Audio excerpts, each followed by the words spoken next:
Hi, my name is Karen Gaines, your nonprofit finance guide, and today I am going to talk about how my mom forced a clothing store to implement an accounting policy. Internal controls are processes and policies put in place to deter and detect fraud, errors, and waste. When it comes to internal controls, it is something that's generally delegated to the accounting department because so many processes are connected to the bottom line. Well, you do not really have to be an accountant to recommend an internal control.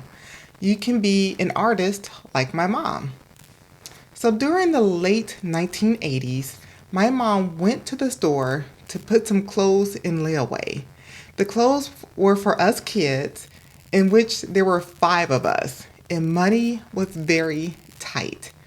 My mom went to get the clothes, but lost the receipt.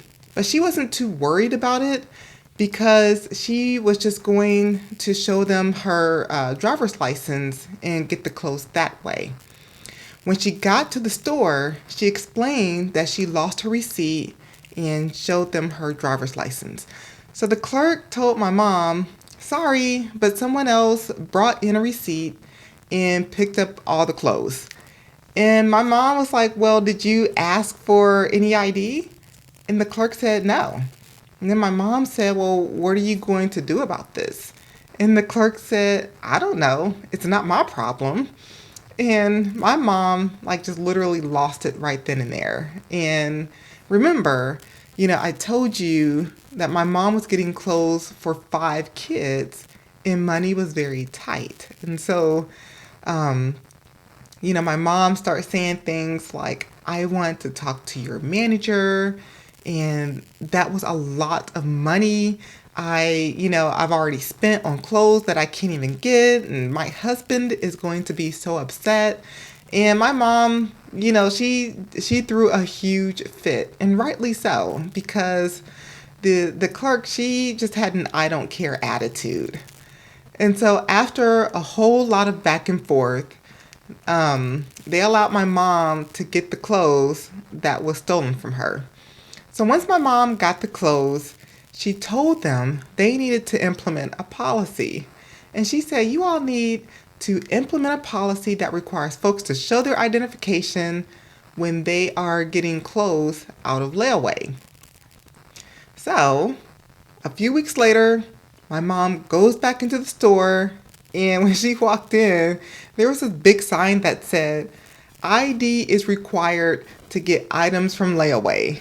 When she saw that sign, she thanked them for implementing the policy she suggested. And this is actually an example of an internal control. My mom identified the risk of someone finding a stolen receipt and claiming someone else's belonging. Requiring identification lowers the risk for items paid for. It lowers the risk for paid items being given to a thief. Oftentimes, internal controls are implemented when something goes wrong, like money being stolen from petty cash or an employee taking advantage of overtime pay.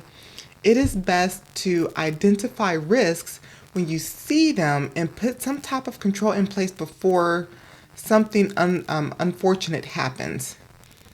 So I hope this helps you. Let me know what you all think, and thank you for watching, and have a great day.